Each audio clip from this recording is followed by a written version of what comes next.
The night was dark and scary. A few hundred people were sitting in lifeboats, not knowing what would happen next or what their lives would look like from that moment on. All they knew was the giant ship they had been sailing on just a couple of hours earlier disappeared in front of their eyes. They were alone, waiting for help. Is anyone even coming? They had no idea if the rest of the ships that were traveling relatively close to them had heard their call for help. There was nothing else to do but wait. The Titanic, an iceberg, and one night, April 14th, 1912. It's one of the most famous stories from modern history that everyone talks about, even now, more than 100 years later. The 16 lifeboats on board could only accommodate a little more than 50%, 1,178 people, of the total number of passengers that were on board. And many of them were still half empty. In one of them, there was a little 2-month-old girl, Millvina Dean, the youngest passenger on board the giant ship. Her parents had decided to leave England because they wanted to build a better life in the United States. Her father had some family in Kansas, and he hoped they could start their own business there. The Dean family didn't actually choose to be on board this giant legendary liner, but because of a coal strike, they got transferred there, so they boarded it at Southampton as third-class passengers. Millvina's father felt when their ship hit the iceberg on that cold and seemingly peaceful night. He immediately went up to investigate. When he saw that people were panicking and that the crew members were giving warnings on the actual danger of the situation, he rushed to their cabin to find his wife. He told her to dress the children and quickly go up on deck. The crew members gave the order to get the lifeboats ready and start transferring women and children there first. It was a chance for at least some family members to get to safety. Millvina, her mother, and her brother got in Lifeboat 10. They were among the first off the liner out of the 706 crew members and passengers who managed to escape the sinking ship. Later, the liner called Carpathia heard their call for help, came for the passengers, and took them to New York. Her father, unfortunately, stayed behind them and didn't manage to save himself. Millvina grew up in Ashurst, England, which wasn't far from where she set sail on the ship. She spent her life working as a secretary and an assistant in small businesses in Southampton. She never married. Millvina always used to say she never spoke about the whole Titanic thing because she remembered nothing about it, so she didn't want people to think she was just drawing attention to herself. But in 1985, a French-American team got together and located the wreck of the Titanic. It was around 370 miles east of Mistaken Point, Newfoundland, in water that was more than 2 miles deep. That's when they confirmed the ship split in two. For decades, people believed the ship sank in one piece. They thought the only significant damage was the damage the hull got from its contact with the iceberg. In reality, it broke in half, right between its third and fourth funnels. It happened shortly before the ship disappeared under the surface of the water, and the whole thing, starting from the moment when they hit the iceberg, lasted around 2 hours and 40 minutes. People didn't pay that much attention to the Titanic until this team of researchers found the wreck. In the last year of her life, she sold some of her family's possessions at auction to pay for her stay in a nursing home. The items she sold also included a suitcase filled with clothes that her family got when they arrived in the U.S., and compensation letters her mom got from the Titanic Relief Fund.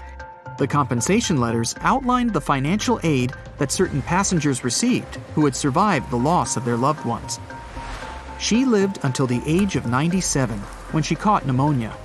She was the youngest of the 705 people that survived the whole event. The Titanic was the world's largest ship. Since it was so big, some thought the vessel should have had 4 exhaust stacks. But Thomas Andrews, the man who designed the ship, believed that only 3 were necessary. So, the Titanic basically had one purely decorative stack. 2,200 people were on board when the ship sank. There were 908 crew members, and the maximum number of passengers on board, which was 3,500. As you probably saw in the movie, there were different classes of passengers. The estimated overall wealth of those in first class was about $500 million. and researchers estimated $6 million worth of things went down to the ocean bottom, together with the ship. In first class, this liner was a place of luxury. It had 4 restaurants, 2 libraries, 2 barber shops, reading rooms, and a photographic darkroom on board. There was also a heated swimming pool, but only first-class passengers could use it, at a price of 1 shilling a time. The ship also had Turkish baths and electric baths, and passengers could use each for 4 shillings at a time. The cost to build this massive giant was $7.5 million, but that was back in 1912. Today, it would be about $200 million. First-class tickets cost $2,560 at the time, which is today's equivalent of $61,000. What would you get in these expensive cabins? A sitting room, 2 bedrooms, 2 wardrobe rooms, and a bathroom.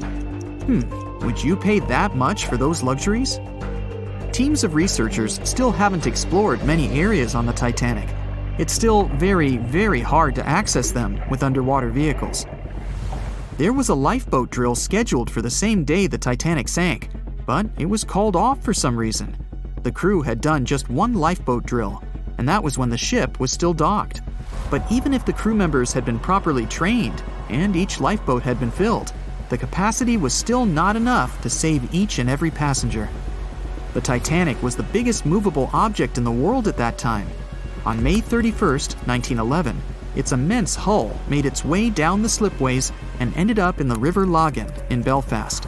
Over 100,000 people were there to see the launch, which took just a little more than a minute and went off without a hitch. The people who were in charge of the ship immediately towed the hull to a mammoth fitting-out dock. Thousands of workers spent most of the next year there working hard, building the decks and constructing all those luxury interiors that gave the Titanic its specific look. They were also installing the 29 giant boilers that would power the ship's 2 main steam engines. All that to get the title unsinkable. The ship had more than just one fatal flaw. You may have heard of one of its design flaws. The airtight bulkheads weren't completely sealed on top. This allowed water to flow from one compartment to another, which eventually sank the liner. And Titanic had more flaws. High sulfur content, cold temperatures, and high speeds largely affected the steel of the vessel's hull and the iron of its rivets. The steel here shattered, while the rivets popped out relatively easily. This was the reason the Titanic sunk 24 times faster than we'd expect. There are many theories about what really led to the sinking of such a giant. And one says a full moon from a couple of months before could be one of the reasons. It may have created very strong tides that sent a flotilla of icebergs southward. This was right in time for the Titanic's maiden voyage. Research says an optical illusion prevented the ship from getting help. One famous British historian, Tim Moulton, thought the atmosphere on the night of the sinking created specific conditions that made it very hard for the crew members to spot icebergs. They partially caused something called superrefraction. The extraordinary bending of light causes miraging, and several ships in the area recorded it. Not only did this prevent the crew from seeing the troublesome iceberg in time, but it also stopped one of the ships that could have offered help from identifying the call for help and communicating with the Titanic crew. Also, some say the ship was traveling too fast. From the start, they blamed the skipper for sailing such a big liner at such a high speed, 22 knots, through the cold and unpredictable waters of the North Atlantic, which was full of hidden icebergs.